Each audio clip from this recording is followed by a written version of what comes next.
if it's pressed in all the way. What I found is if you pull back ever so slightly,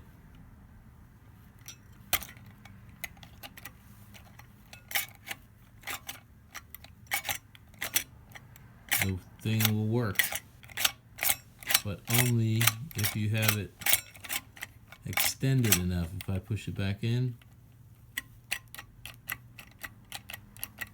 I get nothing but resistance. Again, pull it out ever so slightly, about a quarter, maybe 3/16 of an inch, to where it's barely even engaged. The turn works fine. What's going on in here? This spring,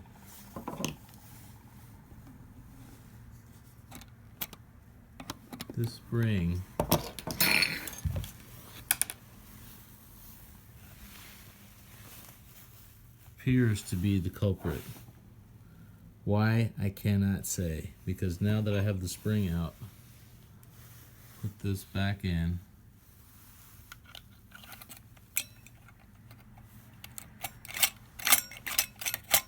no matter how far in I push the button, I have no problem turning this thing. Alright, you can see them all the way in, and it still works. If I can get a grip on it. Alright, even if I use my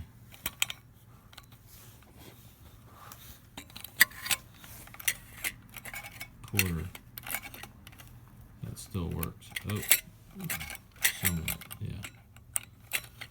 Now, of course, that's irrelevant because this lever